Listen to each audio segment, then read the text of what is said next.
وَلَنَبْلُوَنَّكُمْ بِشَيْءٍ مِّنَ الْخَوْفِ وَالْجُوعِ وَنَقْصٍ مِّنَ الْأَمْوَالِ وَالْأَنفُسِ وَالثَّمَرَاتِ وَبَشِّرِ الصَّابِرِينَ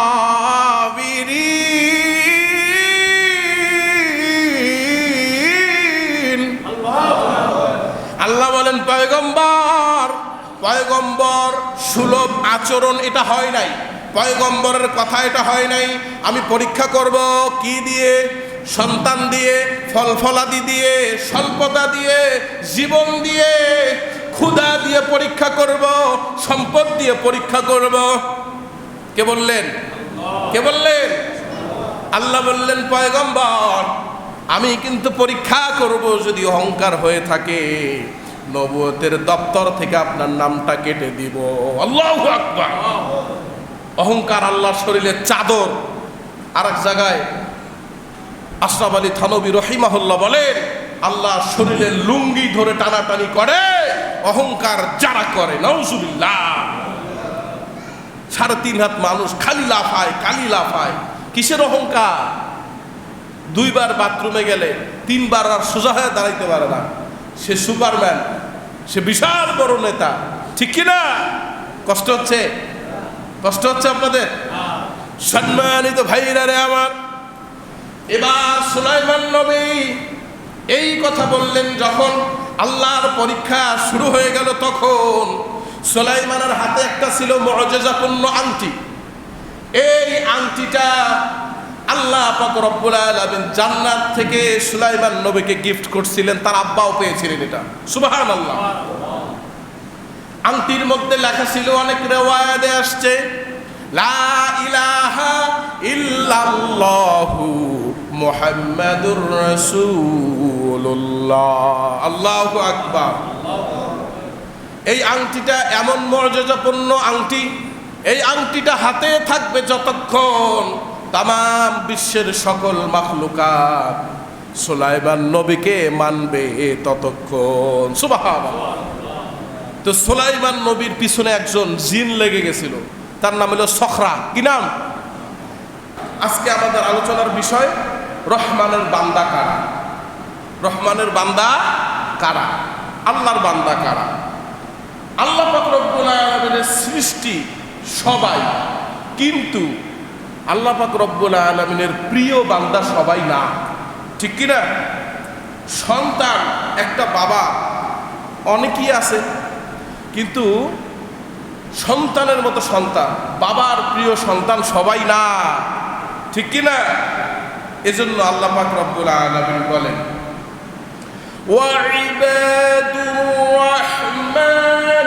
রাহমানিল্লাযীনা ইয়ামশুনা আলাল আরদি হাওনা ওয়া ইযা খাতাবাহুমুল জাহিলুনা ক্বালু সালামা। বলেন আল্লাহু আকবার। রহমানের বান্দা হবে তারা দুনিয়ার মধ্যে অহংকার করবে না যারা। সুবহানাল্লাহ। তারা পৃথিবীতে কিভাবে চলে? আল্লাহ পাক রব্বুল আলামিন বলছেন, ইয়ামশুনা আলাল আরদি হাওনা। তারা অহংকার ছাড়া চলে, দম্ভ ছাড়া চলে, নম্র এবং ভদ্রতা অবলম্বন করে চলে, মানুষকে তুচ্ছ মনে করে না, আল্লাহর সম্মান সবচেয়ে উচ্চ মনে করে। সুবহানাল্লাহ। মূর্খদের সাথে, জাহেলদের সাথে আল্লাহ পাক রব্বুল আলামিন বলছেন, কম কথা বলো, তর্ক এড়িয়ে চলো। মূর্খের সাথে তর্ক করবা, মানিজ্জত যাবে, নাকে কালি পড়বে। মূর্খের সাথে তর্ক নয়। এই কথা কার? মোল্লার না আল্লাহ? আল্লাহ পাক রব্বুল আলামিন বলছেন, وَإِذَا خَاطَبَهُمُ الْجَاهِلُونَ قَالُوا سَلَامًا। কেউ যদি গালি দেয়, কেউ যদি অপমান করে, কেউ যদি ঝগড়া করে, মুমিন যারা, রহমানের বান্দা যারা, তারা গালির পরিবর্তে গালি দেয় না, তারা ঝগড়া করে না, তারা শান্তভাবে বলে আমি আল্লাহকে ভয় করি, সালাম দিয়ে সেখান থেকে কেটে পড়ে। সুবহানাল্লাহ। আজ আমাদের অবস্থা কি? সামান্য কথায় আমরা ঝগড়া করি, শক্তি দেখাই, রক্তের গরম দেখাই, ফেসবুকে ছোট্ট একটা কমেন্ট, একটা মন্তব্য নিয়ে আমরা ঝগড়া শুরু করে দেই, মতের অমিল হলেই শত্রুতা শুরু করে দেই, ঠিক কিনা? মত মিলল না, ওই কাফের, ওই কাফের, ওই কাফের, ওর বাবা মরলে ওই বাবার কবরে যদি ঘাস হয়, ওই ঘাস যে ছাগল খাবে, ওই ছাগলের যে দুধ খাবে সেও কাফের। নাউজুবিল্লাহ। এ কাফের, এ মোনাফেক, ও মোনাফেক। তুমি কি মিয়া? তুমি নিজে কি? ঠিক না? এ ভালো না, ও ভালো না, তুমি কি ভালো? আমি যদি আপনাকে বলি আপনি ভালো না, একটা আঙ্গুল দিয়ে আপনার দিকে দেখালাম, আর চারটা আঙ্গুল আমারে কয় তুমি নিজে ভালো না, তুমি আগে নিজে ভালো হও, ঠিক কিনা? একটা আঙ্গুল মানুষকে দেখাবেন, আর চারটা আঙ্গুল আপনারই দেখায় যে তুমি ভালো হও আগে, তুমি তো ভালো না। এজন্য মানুষের দোষ দেখার সুযোগ নাই। নিজে যদি সংশোধন হতে পারেন, আপনার কোনো জুরি নাই। সুবহানাল্লাহ। ঈমান মজবুত করার জন্য শক্তিশালী তিনটি কথা, এই কথা যদি আপনারা মনে রাখতে পারেন, আপনার ঈমান যেমন মজবুত হবে, আপনি আল্লাহর বান্দা হয়ে, প্রিয় বান্দা হয়ে দুনিয়া থেকে বিদায় নিয়ে জান্নাতের দিকে চলে যাবেন। সুবহানাল্লাহ। এক নম্বর কথা, মানুষের কাছে বড় হওয়া সহজ, কিন্তু আল্লাহর কাছে প্রিয় হওয়া, আল্লাহ পাক রব্বুল আলামিনের সন্তুষ্ট অর্জন করা বড় কঠিন, ঠিক কি না? দুই নম্বর, অহংকার মানুষকে ধ্বংস করে, আর বিনয় আর নম্রতা মানুষকে আল্লাহ পাক রব্বুল আলামিনের কাছ পর্যন্ত পৌঁছে দেয়। সুবহানাল্লাহ।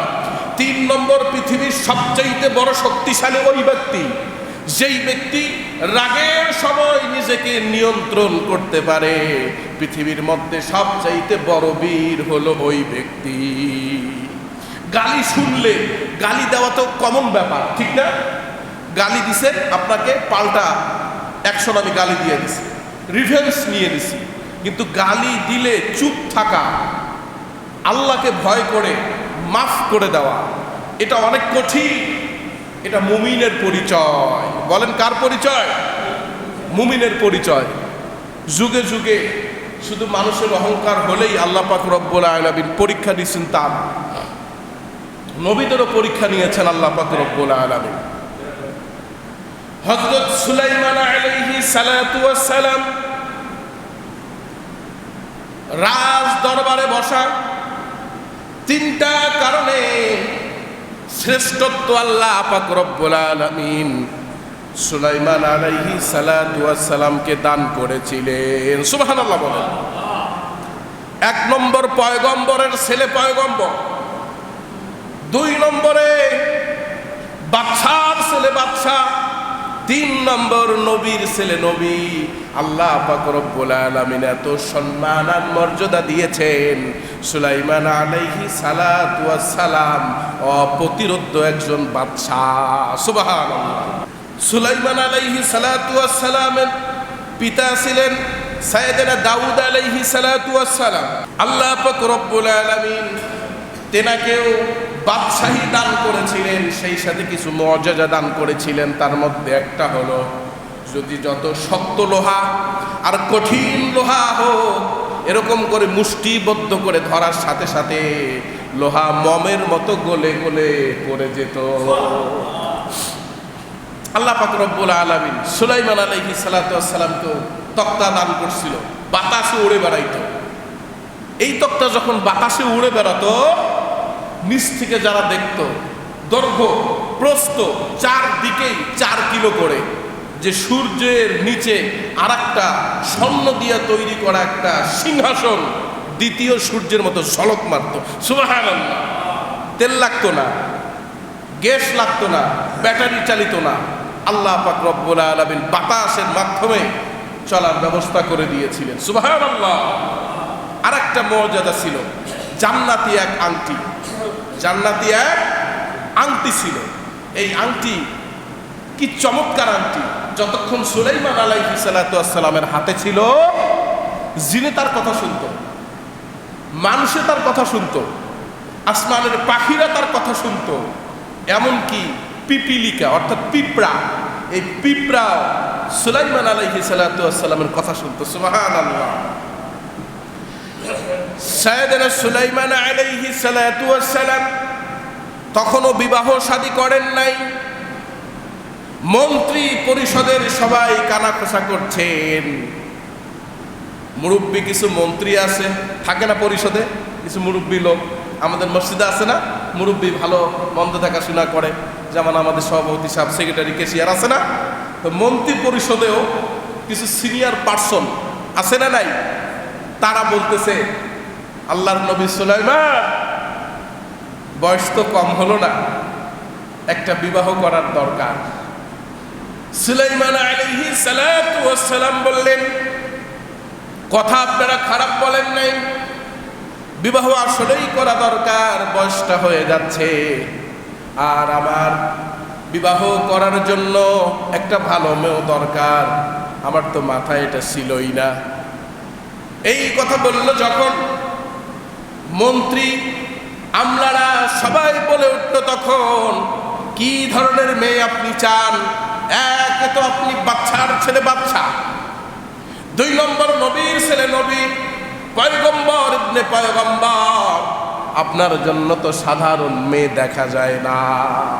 কি এডুকেশন, কোয়ালিফিকেশন মেয়ের ভিতরে থাকতে হবে, মেয়েটার কি গুণ থাকতে হবে আমাদেরকে বলে, আমরা ওই গুণ সম্পন্ন মেয়ে সারা দেশ খুঁজবো, দরকার হলে সবাই মিলে। সাইয়েদনা সুলাইমান আলাইহিস সালাতু ওয়াস সালাম বলছেন, মেয়েটা 1 নম্বরে মুসলমান দিনদার মেয়ে হতে হবে, 2 নম্বর আমানতদার হতে হবে, 3 নম্বর মেয়েটা সুন্দরী হতে হবে, 4 নম্বর বংশমর্যাদা সম্পদ থাকতে হবে। কারণ বাদশা যদি বিশাল সৈন্যবাহিনী নিয়ে তার শ্বশুর বাড়িতে যায়, বসানোর মতো তো কিছু চেয়ার পাতি খাবার দাবার লাগবে, ঠিক কি না? এজন্য রাসূলুল্লাহ সাল্লাল্লাহু আলাইহি ওয়াসাল্লাম বলেছেন, তোমরা যখন আত্মীয়তা করো, ওই আত্মীয়তার মধ্যে তোমরা কুফু মিলায়া নাও, গোষ্ঠী মিলায়া, তারপরে তোমরা আত্মীয় স্বজনদের সাথে সম্পর্ক করো, এই সম্পর্কটা সাস্টেন করবে। এই জন্যই রাসূলুল্লাহ বলেছেন। সুবহানাল্লাহ। সম্মানিত ভাইরা আমার, সুলাইমান আলাইহিস সালাতু ওয়াস সালাম বললেন, এরকম গুণ সম্পন্ন এডুকেশন, কোয়ালিফিকেশন এগুলি থাকতে হবে। এই মেয়ে যদি পাই আর দেরি করব না, সাথে সাথে বিবাহ করে ফেলব। এই কথা রটায় গেল, এই কথা সারা দেশে, সারা গ্রামে, সারা শহরে, তল্লাতে সব জায়গায় পৌঁছায় গেল। এই কথা পৌঁছায় গেল এমন এক জায়গায়, এমন এক গ্রামে, যেই গ্রামের মানুষগুলি সাপ বিক্রি করে, সাপের খেলা দেখায়, বেদে পল্লীতে চলে গেল। চিনেন বেদে? চিনেন? সাপের খেলা দেখায়, আয় দেখে যা। সাপের খেলা দেখায়, ওদেরকে বেদে বলে। আপনাদের এদিকে কি বলে? ওই সাপুড়িয়ে বেদে একই। এমন এক জায়গায় চলে গেল যারা জুতা সেলাই করে খায়, এমন এক গ্রামে এই কথা চলে গেল। ফিশারম্যান, যারা জাল বুনে এবং জাল দিয়ে মাছ ধরে ধরে তাদের জীবিকা নির্বাহ করে, তার মানে জেলে। এই জেলেদের কাছে যাওয়ার পরে জেলেদের মধ্যে একজন মুমিন আল্লাহওয়ালা ভালো জেলে ছিল। সে আসমানের দিকে তাকায়া চিন্তা করলো, আল্লাহ, আমার একটা বিশ্ব সুন্দরী, নেককার, দিনদার এবং আল্লাহওয়ালা একটা মেয়ে আছে। এই মেয়েটা যদি সুলাইমান নবীর সাথে বিবাহ দিতে পারতাম, তাহলে আমার জীবনটা ধন্য হয়ে যেত। সুবহানাল্লাহ। বাসায় গিয়ে স্ত্রীর সাথে শেয়ার করলো, দেখো আমার সুলাইমান নবীকে অনেক পছন্দ, আমার মেয়েটা তো বিশ্ব সুন্দরী, আমানতদার, আমার মেয়েটা দিনদার, আমার মেয়েটাকে যদি নবী সুলাইমানের হাতে তুলে দিতে পারতাম, জীবনটা আমার ধন্য হয়ে যেত। কিন্তু তুমি মনে কইরো না টাকা পয়সার জন্য। নবীর শ্বশুর শাশুড়ি হওয়ার কারণে আল্লাহ কিয়ামতের দিন, কঠিন মুসিবতের দিন আমাকে এই ওসিলায় যদি জান্নাত দিয়ে দেয়, এইটাই শুধু আমার আশা। নবীর সাথে যদি আমার মেয়েটাকে বিবাহ দিতে পারতাম। কিন্তু কপাল আমার খারাপ, কপাল আমার ভালো না। আমি এক জায়গায় দুর্বল, সেটা হলো বংশ আভিজাত্য, বংশমর্যাদা আমার নাই। এজন্য আমি আমার মেয়ের প্রস্তাব ওই বাদশার কাছে দিতেই পারলাম না। কারণ হচ্ছে, জেলের মেয়ে যদি প্রস্তাব দেয় অনারেবল প্রাইম মিনিস্টারের ছেলের জন্য, তাহলে বিয়া পরে আগে কোনো কথা ছাড়াই 1 বছর দেন, ঠিক কিনা? এত বড় সাহস বেটা, মাটিতে থাইকা চাঁদ ছুঁইতে চাস, সিরে খাতায় থাইকা এত বড় স্বপ্ন দেখতে কইছি কে, ঠিক কিনা? এই মনের দুঃখ মনে রেখে স্ত্রীর সাথে শেয়ার করছে। স্ত্রী বলতেছে, খবরটা এই কথা যদি সুলাইমানের কানে যায় একবারে কতল করে ফেলবে, খবরটা এই কথা আর বলবেন না কাউকে। বলছেন আমার কাছেই বলছেন, আর কারো কাছে বলবেন না। ঠিক আছে, আর বলবো না। তারিক ইবনে জারির তাবারির মধ্যে লেখেন, বিকেলবেলা ওই মা তার মেয়েকে মাথার মধ্যে তেল দিয়ে দিচ্ছেন। ওই সময় বলতেছে, তুমি জানো নাকি আমার দেশের মধ্যে যে বাদশা আছে সুলাইমান নবী, তার জন্য একটা মেয়ে দেখা হচ্ছে। মা রে, তোমার বাবা বড় আশা করেছে, তুমি তো সুন্দর, তুমি অনেক আমানতদার, তুমি দিনের বেলা রোজা রাখো আর রাতের বেলা আল্লাহর কাছে দাঁড়িয়ে দাঁড়িয়ে সারাটা রাত মুনাজাতে কাটিয়ে দাও, জিকির আজকারে কাটিয়ে দাও, তুমি তো অনেক দিনদার। কিন্তু তোমার বিবাহের জন্য আমরা সাহস পাইলাম না প্রস্তাব দেওয়ার জন্য, আমাদের বংশমর্যাদা অনেক ছোট, আমরা জেলে মা, এজন্য আমরা প্রস্তাব দিতে পারলাম না বিবাহ। না হলে তোমার আব্বার খুব পছন্দ, এই ছেলেকে আমরা খুব পছন্দ করেছি। কারণ হচ্ছে সে বাদশার ঘরের বাদশা, আবার পয়গম্বরের ঘরের পয়গম্বর, নবীর ছেলে নবী, সুবহানাল্লাহ। এই ছেলে তো আর পাওয়া যাবে না। এবার মেয়ে বলে উঠল, মা বাদশার ছেলে বাদশা, নবীর ছেলে নবী, তাকে কি আমার সাথে বিবাহর প্রস্তাব দেওয়া যায় না? এই কথা বলল যখন, পিছন থেকে মা হাতটা উঁচু করে মাথার মধ্যে একটা চাপট দিলেন, তখন চপট আঘাত করলেন জোরে করে। এটা তোমার আব্বা কালকে বলছে, কালকে আমি এটা শোনাচ্ছি, তোমাকে এক্সপ্লেন করতেছি, তোমার আব্বা কালকে আশাটা করছিল, খবরদার তোমার আব্বাও এই ভুল করছিল। এটা কি সম্ভব? তুমি হইলে জেলের মেয়ে, বামন হয়ে চাঁদের দিকে হাত দিতে চাও? এই কথা বলে মেয়েটার মাথার মধ্যে একটা চপেট আঘাত করেছে, তখন থাপ্পড় দিয়েছে, তখন মেয়েটার সাথে সাথে কান্না করে ঘরের মধ্যে চলে গেছে। তখন আর দরজার মধ্যে দাঁড়ায়া মাকে একটা কথা বলেছে, মা নবীর ছেলে নবী, বাদশার ছেলে বাদশা, যে আল্লাহ বানিয়েছেন আমাকেও মা সে আল্লাহ বানিয়েছেন, ওই বাদশার ছেলেকে আমার ঘরে এনে আমার সাথে বিবাহ দিতে আল্লাহ পাক রব্বুল আলামিন যেমন পারবেন, আমাকে বাদশাহিত্ব দান করে ওই বাদশার দরবারে নিয়ে যাইতে আমার আল্লাহ পারবেন। পারবেন কিনা? আমার আল্লাহ পারবে কিনা? এই মেয়ে কথা বলে ঘরের মধ্যে চলে গেছে, দরজা লাগায়া বাবার সাথে কথা বলে না, মার সাথে কথা বলে না, মেয়ে ডাইরেক্ট কানেকশন করছে কার সাথে? মেয়েটা বলছে, আল্লাহ যতদিন সুলাইমান নবীর সাথে আমার বিবাহ হবে না ততদিন পর্যন্ত আমি রোজা ছেড়ে দেব না, আমি রাতে ঘুমাবো না, দিনের বেলা রোজা রাখবো আর রাতের বেলা নামাজ পড়বো, জিকির করবো, তসবিহ পড়বো, সারা রাত তোমার জন্য কাটিয়ে দিব। এমন করে হাত তুলে কান্না করলেন যখন, আসমান থেকে দোয়া কবুল করে নিলেন একজন, তিনি কে? আল্লাহ পাক রব্বুল আলামিন দোয়া কবুল করলেন। সকালবেলা একটা চিঠি লিখলেন, সুলাইমান নবীর দরবারে চিঠিটা যাওয়ার পর সকলের মুখটা কালো হয়ে গেল, সবাই মনটা বেজার করে বসে আছে। এমন তো অবস্থায় একজন মুরব্বী মন্ত্রী সে সালাম দিয়ে বসে আছেন। সুলাইমান নবী বলতেছেন, সবার মুখ আজকে কালো কেন? আজকে দেখে মুখে হাসি নাই, ব্যাপার কি? সকলেই কি বিবির সাথে ঝগড়া করে আসছেন নাকি?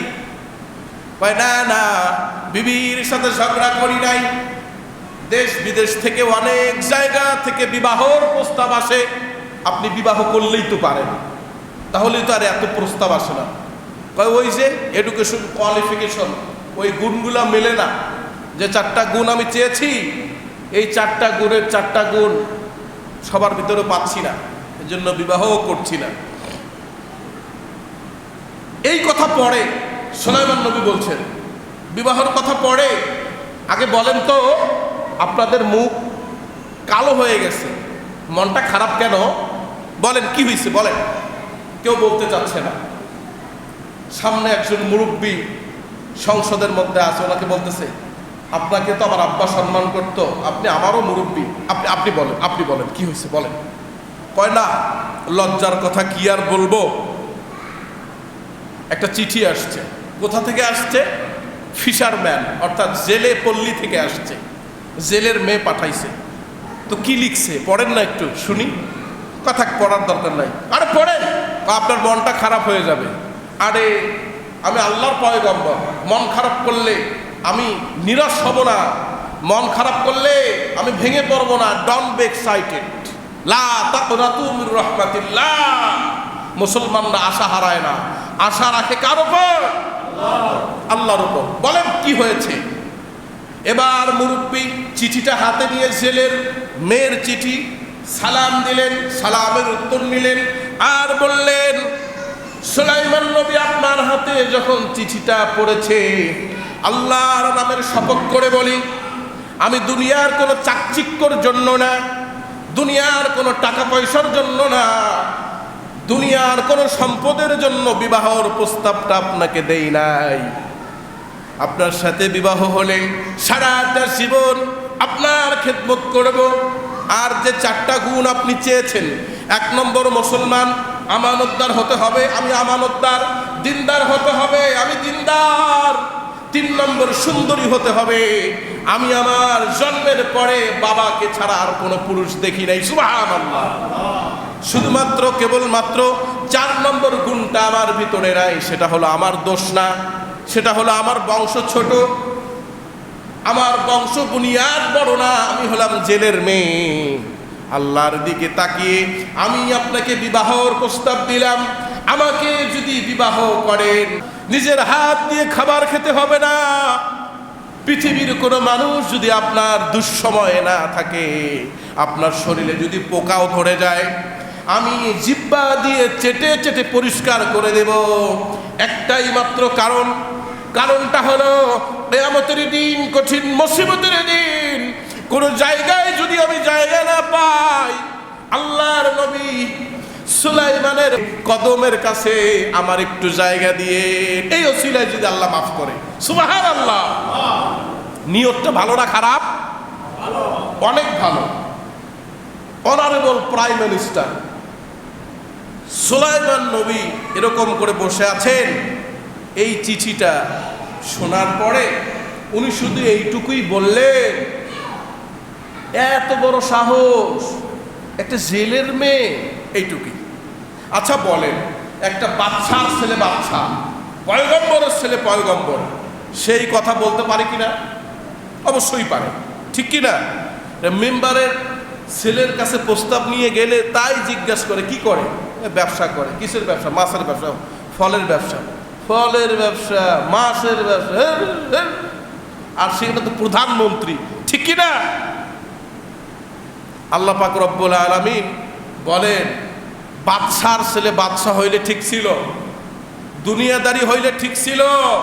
পয়গম্বর, তোমার এই কথাটা আমার পছন্দ হয় নাই। জেলের মেয়ে এই যে কটাক্ষটা একটু করলো, এটা বাদশার মুখে শোভা পাইলেও কোনো পয়গম্বরের আচরণ, পয়গম্বরের কথা এটা হতে পারে না, ঠিক কি না? আল্লাহ বলছেন পরীক্ষা করব। আল্লাহ কি বলছেন? পরীক্ষা করব। ওয়ালানাবলুওয়ান্নাকুম বিশাইইন মিনাল খাউফ ওয়াল জু'i ওয়া নাকসিন মিনাল আমওয়ালি ওয়াল আনফুসি ওয়াথ থামারাত ওয়া বাশশিরিস সাবিরিন।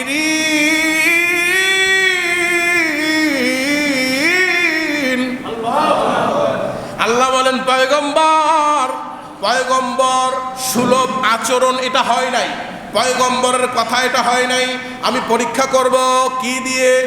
সন্তান দিয়ে, ফলফলাদি দিয়ে, স্বল্পতা দিয়ে, জীবন দিয়ে, ক্ষুধা দিয়ে পরীক্ষা করব, সম্পদ দিয়ে পরীক্ষা করব। কে বললেন? কে বললেন? আল্লাহ বললেন পয়গম্বর আমি কিন্তু পরীক্ষা করব, যদি অহংকার হয়ে থাকে নবুয়তের দপ্তর থেকে আপনার নামটা কেটে দিব। আল্লাহু আকবার। অহংকার আল্লাহর শরীরের চাদর। আর এক জায়গায় আশরাফ আলী থানবী রহিমাহুল্লাহ বলেন আল্লাহর শরীরের লুঙ্গি ধরে টানাটানি করে অহংকার যারা করে। নাউজুবিল্লাহ। 3.5 হাত মানুষ খালি লাফায়, খালি লাফায়। কিসের অহংকার? 2 বার বাথরুমে গেলে 3 বার আর সোজা হয়ে দাঁড়াইতে পারে না। সে সুপারম্যান, সে বিশাল বড় নেতা, ঠিক কিনা? কষ্ট হচ্ছে? কষ্ট হচ্ছে আপনাদের? সম্মানিত ভাইরা রে আমার, এবার সুলাইমান নবী এই কথা বললেন যখন আল্লাহর পরীক্ষা শুরু হয়ে গেল, তখন সুলাইমানের হাতে একটা ছিল মুআজিজাপূর্ণ আংটি। এই আংটিটা আল্লাহ পাক রব্বুল আলামিন জান্নাত থেকে সুলাইমান নবীকে গিফট করছিলেন, তার আব্বাও পেয়েছিলেন এটা। সুবহানাল্লাহ। আংটির মধ্যে লেখা ছিল, অনেক রিওয়ায়াতে আসছে, লা ইলাহা ইল্লাল্লাহু মুহাম্মাদুর রাসূলুল্লাহ। আল্লাহু আকবার। এই আংটিটা এমন মর্যাদাপূর্ণ আংটি, এই আংটিটা হাতে থাকবে যতক্ষণ তামাম বিশ্বের সকল মাখলুকাত সুলাইমান নবীকে মানবে ততক্ষণ। সুবহানাল্লাহ। তো সুলাইমান নবীর পিছনে একজন জিন লেগে গেছিল, তার নাম হলো সখরা। কি নাম?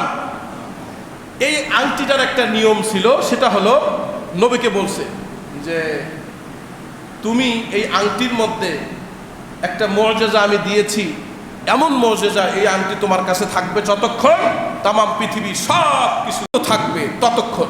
তাহলে কি করতে হবে? এই আংটিটা আমার এবং আমার রসুলের নাম, পয়গম্বরের নাম যেহেতু আছে, এটা নিয়ে কি ওয়াশরুমে যাওয়া যাবে? কথা বোঝেন নাই? আংটিটা লা ইলাহা ইল্লাল্লাহ কালিমা লেখা আছে মুহাম্মাদুর রাসূলুল্লাহ, এটা নিয়ে কি ওয়াশরুমে যাওয়া যাবে? তো ওয়াশরুমে যাওয়ার আগে আংটিটা খুলে একটা জিনের কাছে রেখে যাইতেন, তার নাম হলো আসিব ইবনে বরখিয়া। কি নাম? আসিব ইবনে বরখিয়া।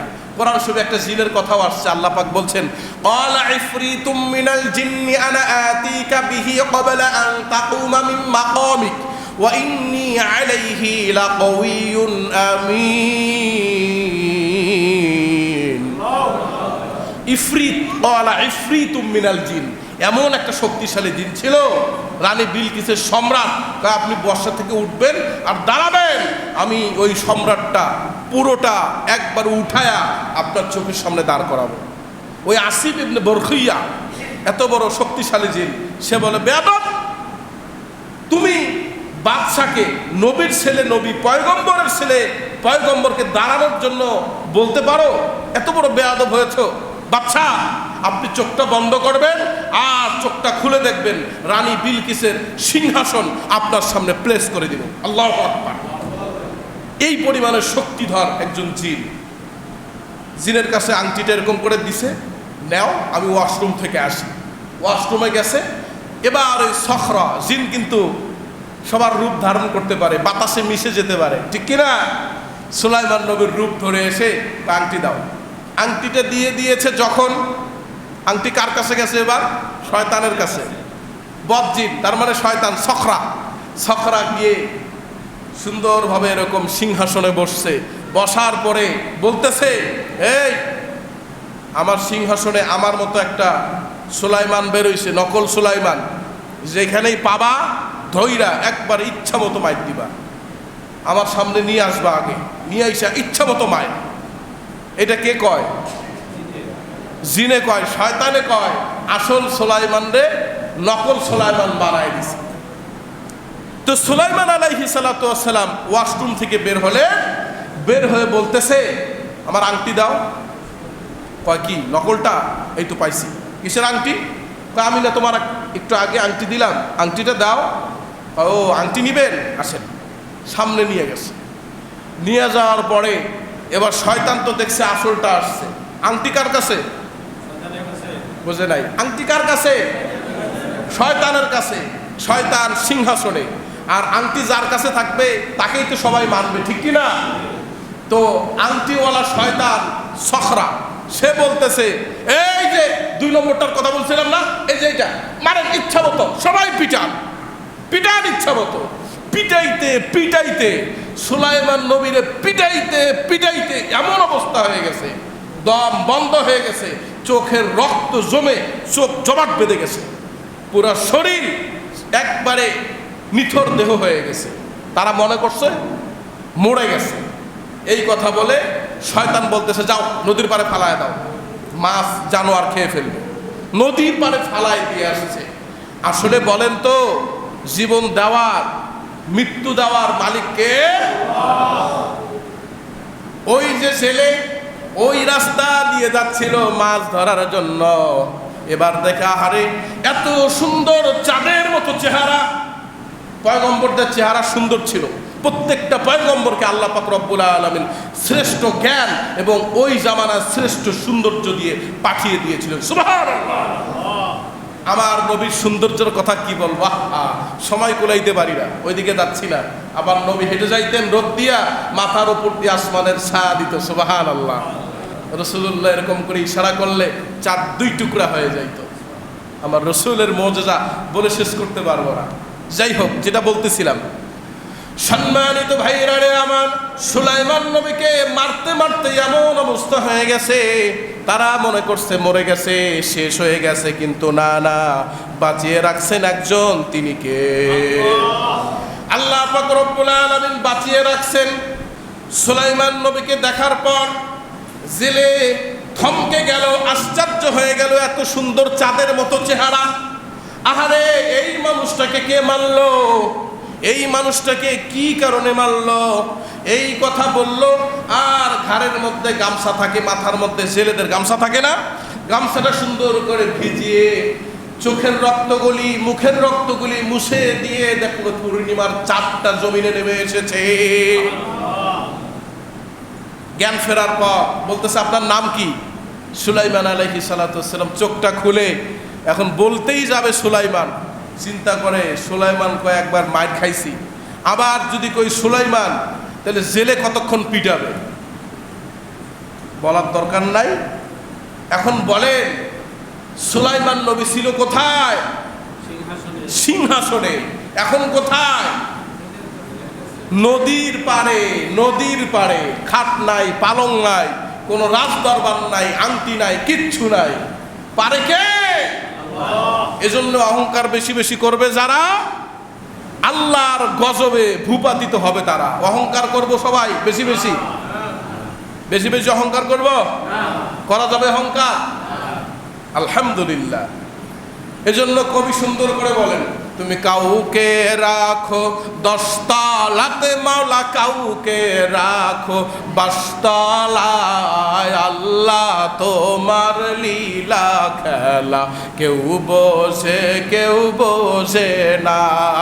মালিক তোমার লীলা খেলা, কেউ বসে না। তুমি কাউকে রাখো 10 তলাতে মাওলা, কাউকে রাখো 22 তলায়। তুমি কাউকে রাখো 10 তলাতে মাওলা, কাউকে রাখো 22 তলায়। আল্লাহ তোমার লীলা খেলা, কেউ বসে না। বলেন আমিন। জেলে তাকে বাসায় নিয়ে গেল। কয়েকদিন পর সুস্থ হলেন, হওয়ার পরে বলল, তোমার নাম কি, কি তোমার পরিচয়? এবার নবী তো মিথ্যা কথা বলতে পারে না, কৌশল করে বললেন যে এখন বলতে পারছি না। তার মানে জেলে মনে করলো স্মৃতি শক্তি নষ্ট হয়ে গিয়েছে, ছেলেটা দেখতে সুন্দর। আর নবী প্রবেশ করলো তার ঘরে যখন, আর জেলে আগে মাছ পাইতো না, এখন জেলের ঘরে মাছ খাওয়ার লোক নাই। আল্লাহু আকবার। এই বরকত দিয়েছেন কে? আল্লাহ। দূর থেকে আমেনা চলে আসছে, হালিমাতুস সাদিয়া চলে আসছে, আম্মাজান আল্লাহ রসুলকে ঘরের মধ্যে নিল যখন, মরা ঘোড়াটা, মরা গাধাটা, শক্তি নাই যে ঘোড়ার গাধাটা তরুতাজা হয়ে গেল সাথে সাথে। তখন সুবহানাল্লাহ, শরীরে শক্তি নাই, শক্তি দান করে দিলেন। উটের দুধ নাই, গরুর দুধ নাই, দুম্বার দুধ নাই, সবগুলোকে উষ্টপুষ্ট বানিয়ে দিলেন নবীর বরকতে। তিনি কে? নবী গেলেন যখন, সাথে সাথে বেশি বেশি মাছ পাওয়া শুরু হলো। এবার অফার করলেন, শোনো, কোথাও যাওয়ার দরকার নাই, তোমার যেহেতু স্মৃতিশক্তি দুর্বল, কিছুই মনে করতে পারছো না, তাহলে একটা কাজ করো, তুমি আমার বাসায় থাকো, আমার বাসায় থাকো, আর আমার সাথে মাছ ধরার কাজ করবে। আমি তোমাকে প্রত্যেক মাসে 200 দিরহাম করে দিয়ে দিব। সুবহানাল্লাহ। এখন সুলাইমান নবী চিন্তা করতেছে, বাইরে গেলে তো যদি বলি সুলাইমান, মানুষে পিঠে বাইরে ফেলাবে, তার চাইতে এখানে বসে আছি, খাচ্ছি, আবার টাকাও পাচ্ছি, যাই হোক আলহামদুলিল্লাহ, খুশি আমি। কয় ঠিক আছে, আমি কাজ করব। এক রেওয়ায়াতে আসছে 14 মাস, এক রেওয়ায়াতে আসছে 10 মাস, আমরা গড়ে হিসাব করে 1 বছরই ধরি, 12 মাস। 12 মাস কাজ করার পর জেলে আর জেলে নাই, জেলে এখন হাই প্রোফাইল হয়ে গেছে, অনেক উন্নত মানের একজন জেলে হয়ে গেছে, টাকা পয়সার সম্পদ অনেক হয়ে গেছে। ওই যে নবীকে ঘরে ঢুকিয়েছেন আর বরকতের দরজা আল্লাহ খুলে দিয়েছেন। সুবহানাল্লাহ। আগে মাছ পাইতো না, এখন জাল ফেললেই মাছ, জাল ফেললেই মাছ। বরকত দিয়ে দেন কে? আল্লাহ দিয়ে দিয়েছেন বরকত। 1 বছর পরে বলতেছে, এই ছেলেটাকে 1 বছর থেকে দেখলাম এত আমানতদার, এত সুন্দর ছেলে আমি জীবনেও আর দেখি নাই। স্ত্রীকে বলতেছে, স্ত্রী একটা কথা বলতে চাই। কয় একটা কথা কবেন? কন, আপনি আমার স্বামী। কয় আমাদের বাসায় যে ছেলেটা আছে, ছেলেটা কেমন? কয় অসম্ভব সুন্দর। সম্ভব না, অসম্ভব সুন্দর। আচ্ছা, ছেলেটার ব্যবহার কেমন? কয় অনেক মার্জিত, লয়েল, ভদ্র ছেলে, এরকম ছেলে তো জীবনে দেখি নাই। আচ্ছা বলতো, 1 বছরের মধ্যে এই ছেলেটা কোনোদিন বেয়াদবি করেছে? কয় না, এই ছেলে তো আদবওয়ালা ছেলে, ভদ্র ছেলে। কয় আমার মেয়ের সাথে বিবাহ দিতে চাই। কার সাথে? আমার মেয়ের সাথে বিবাহ দিতে চাই, এরকম একটা ছেলেই তো খুঁজতেছি আমি। সুলাইমান নবীর সাথে তো দিতে পারলাম না, কিন্তু একটা আমানতদার ছেলের সাথে তো অন্তত দেই। কয় কি? কোথায় না কোথায় চুরি করছে, মাইর খাইছে, কই থেকে আসছে, নাইলে ভালো যদি হইতো নদীর পাড়ে মাইরা ফালাই থইতো। কি বুঝলেন? একটু আগে কইল কি, এখন কয় কি? সময়ে সময়ে রং বদলায়। আমাদের ঘরের মা বোনদের কথা বলতেছি না, তাহলে চাকরি আজকেই শেষ। আলহামদুলিল্লাহ, আমাদের এখানে যারা আছে মা বোনরা সবাই আল্লাহর ওলি, কোন আমিন। আমি ওই যে সুলাইমানের ঘটনা তাফসীর থেকে বলতেছি, ওই মহিলা জেলের বউ আর কি, সে গিরগিটির মতো এখন একটা পরে আর একটা, এই হলো মহিলাদের স্বভাব। আমাদের মহিলারা ভালো, আমাদের মা বোনরা ভালো। জেলে যখন এই কথা বললো, সাথে সাথে বলে, এই ছেলে যদি ভালো হইতো তাহলে মাইরা কি নদীর পাড়ে ফালায় রাখতো নাকি? খবরদার, এর সাথে আমি মেয়ে বিয়ে দিতে পারবো না। এতক্ষণ যা কইছেন মানা যায়, এখন আর মানা যায় না, দেব না, চলবে না। জেলে মনের দুঃখ মনে নিয়ে চলে গেল। চলে গিয়ে তার পরের দিন চিন্তা করতেছে, এই ছেলেকে আমি বিবাহ করাবোই আমার মেয়ের সাথে, তাহলে আমার জীবনটা আরো সুন্দর হয়ে যাবে, বরকতময় হবে। আল্লাহওয়ালা একটা ছেলে, এরকম ছেলে আমি আমার জীবনে দেখি নাই। তারপরের দিন মনে করেন বলিভদ্র বাজার, আমাদের এই আশেপাশের জিনিস দিয়েই বুঝাই, সেনা শপিং কমপ্লেক্সে গেছে। জেলের তো টাকার অভাব নাই, টাকার অভাব আছে, টাকা নিয়ে গেছে, অনেক টাকা দামি একটা কাতান শাড়ি কিনছে, আলিবাবা থেকে মিষ্টি কিনছে, পুরান ঢাকায় গিয়ে আগুন পান কিনে নিয়ে আসছে। রাতে খাওয়া দাওয়ার পরে শাড়িটা হাতে দিছে, বিবি কতদিন তোমাকে কিছু গিফট করি না, এই শাড়িটা নিয়ে আসছি, দেখো জামদানি শাড়ি, বাহিরে রপ্তানি হয়, যাও একটু পরে আসো। পরে আসছে, আসার পরে বালিশের নিচ থেকে আলিবাবা সুইটের মিষ্টি, তখন তো আলিবাবা ছিল না, বুঝতেছেন, বুঝাচ্ছি আপনাদের, সুন্দর মিষ্টি নিয়ে আসছে, নিয়ে এসে মুখের মধ্যে গজায় দিছে, খাও। খাইছে, খাবারের পর একটা সব শুইছে, মাথার মধ্যে হাত বোলাই দিচ্ছে স্ত্রীর, বলতেছে একটা আগুন পান নিয়ে এসেছিলাম পুরান ঢাকা থেকে, মুখে দিছে, কয় চাবাও। খাচ্ছে, খাওয়ার পরে এখন স্ত্রী বলে এতদিন তো এত খাতির যত্ন করে নাই, আজকে এত খাতির যত্ন করতেছে, যদি কোনো প্রস্তাব দেয় আর যদি না করি, এই যে কোলবালিশ, মোটা কোলবালিশ, আজকে একবারে বুড়িগঙ্গায় লাশ ভাসাই দিবে, না করার উপায় নাই। স্ত্রীকে মাঝে মাঝে একটু ঘুষ দিবেন, ঘুষ না, এটা হাদিয়া, হাদিয়া দেওয়া সুন্নাহ, দেবো তো ইনশাআল্লাহ। যে ওরা বিয়ে করে না, ওরাও কয় দিব, আর তোমরা তো বিয়ে করো নাই, করলে দিবা, আলহামদুলিল্লাহ। যাই হোক, আল্লাহ পাক রব্বুল আলামিন কোরআনের মধ্যে এই কথাই বলছেন। এবার স্ত্রীকে খুশি করার জন্য সবগুলি দিল, মিষ্টি খাওয়ালো, কাতান শাড়ি দিল, মিষ্টি পান মুখের মধ্যে দিল। যখন স্ত্রীকে বলল একটা কথা বলতে চাই, কয় কি কথা? কয় কালকে যে বললাম, কয় কত কথা কন আপনি, কথার ফুল ঝুরি আপনি, খই ফুটে আপনার মুখ দিয়ে, এত কথা মনে রাখা যায়? কোনটা কথা কন? কয় আমার মেয়েটাকে আমাদের বাসার ছেলেটার সাথে বিবাহ দিতে চাই। এখন স্ত্রী বলে ওই যে সময়ে সময়ে রং বদলায়, এখন চিন্তা করতেছে, কাতান শাড়ি দিছে 5,000 টাকা দিয়া, মিষ্টি খাওয়াইছে, আর যে পান মুখে দিছে আগুন পান, এখন যদি না কই, পাশে যে মোটা কোলবালিশ ধইরা আজকে বুড়িগঙ্গা লাশ ভাসায় দিবে।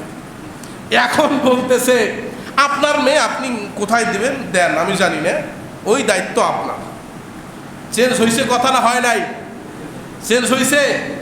আপনারা তো পড়ে আসেন এই বিবাহ নিয়ে, সুলাইমান আলাইহিস সালাতু ওয়াস সালামকে নিয়ে, ওইদিকে রাষ্ট্র চালাচ্ছে কে?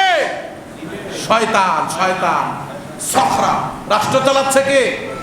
রাষ্ট্রের খবর রাখতে হবে না? রাষ্ট্রের খবর রাখবো আমরা সামনের সপ্তাহে। ওয়া আখিরু দাওয়ানা আনিল হামদুলিল্লাহি রাব্বিল আলামিন। আল্লাহ আমাদের তৌফিক দান করুক, এই অহংকার মুক্ত জীবন আমরা যাপন করতে পারি। আমিন।